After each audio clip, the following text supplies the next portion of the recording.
Hello. um, when I'm online, which is quite a lot of the time, excuse me, I notice there is a lot of criticism about Finnish people and the Finnish country. And the Finnish people are being blamed for joining NATO. Now, I'm sure there are many, especially young Finns, who would have welcomed NATO into their country.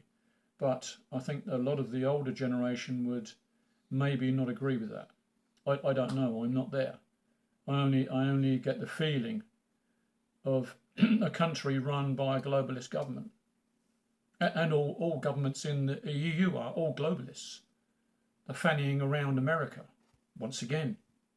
I've never understood that. I love Finland, but I could never understand their affinity with America. And it was a globalist government that made the decision, and the people were not asked. Much the same as here in Britain. The government forces legislation on us without asking the population. And we have an unelected Prime Minister who is absolutely useless. Another globalist. He's just a puppet for America. Now, anyone outside Finland has probably never seen this, but there is a painting that hangs in the Kansallismuseo, which is the National Museum of Helsinki, and it depicts, excuse me, it depicts a flaxen-haired girl in a white dress and a blue scarf on a desolate, storm-tossed shore, clutching a massive book of laws. And she is hanging onto it for dear life while a double-headed eagle attempts to snatch it from her. And the eagle's attack is already ripping the pages and warping the cover. And it's not clear whether the book or its owner will survive this assault. And the painting is called Holocaust, the attack. And it was completed in 1899 by the 34-year-old artist Edvard Ito Isto. And the story goes that he began work on it in Berlin, but made the point of coming back to Finland to finish it off. And the girl in blue and white is the Maid of Finland, a nationalistic icon born in part from the shape made by the country of Finland itself, with her outstretched arms. Well, one arm.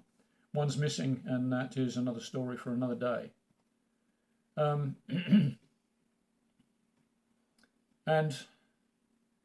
when I see people criticising Finland, it really annoys me, and I try to defend Finland, but people are ignorant. They haven't got a clue. They don't know what the wars were about. They may know that there was a winter war, but other than that, they don't know a lot. They just think that Finnish people are Nazis, and they're not. They're not.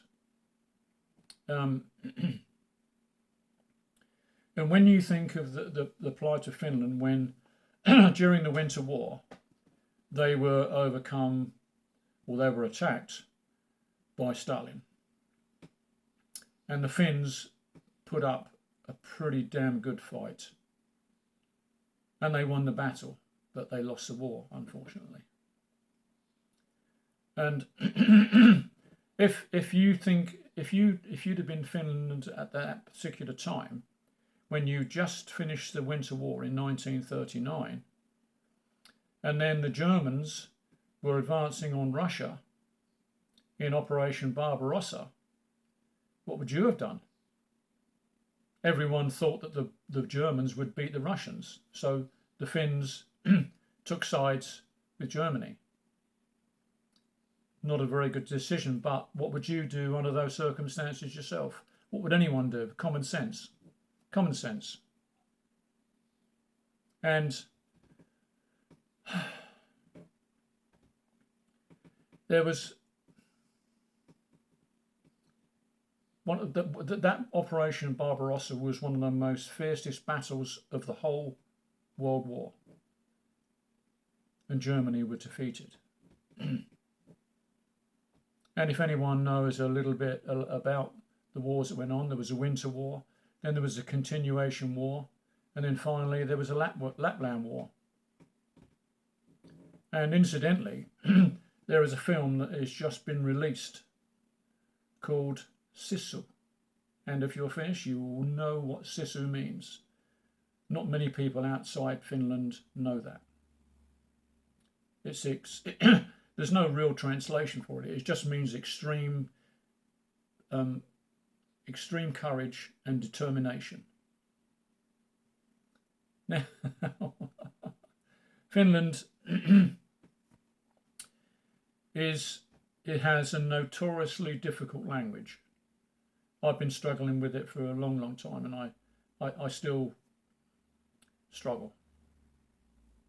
And they also have a legendary stubborn population and a political scene that aspires to socialist utopia.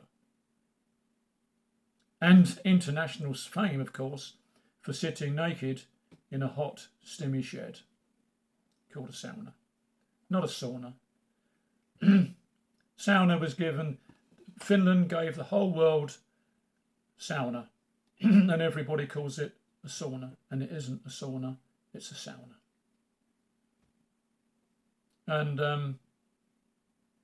And of course the people of Finland have an odd reputation. I've been there, I've lived there for a short time, I got to know people, and they are very shy people until they've had a drink or two. And I loved it there, and I will always stand for Finland. It's a wonderful country, and maybe a lot of people just misunderstand what is going on. And I at this moment in time, I fear for Finland because they were advised by their neighbour that they could join NATO, not a problem at all. But the caveat to that was you can join NATO, but there was no way you should have NATO troops in Finland. And I do believe through the grapevine that there are NATO troops in Lapland. And that remains to be seen what's going to happen. And I'm fearful for it, I really am. I really am. And the things that have transpired over this last year really has come to a head where the whole world faces annihilation, and there is no one there who wants to make peace, that wants to sit at a table and negotiate. No one wants to do that. Our previous Prime Minister, Boris Johnson, there were things on the table ready for negotiations, and he said no negotiations. What madness. And I will leave this little monologue where I stand, and then I will carry on and educating people a little bit about what I know of a wonderful country called Finland. Thank you for watching.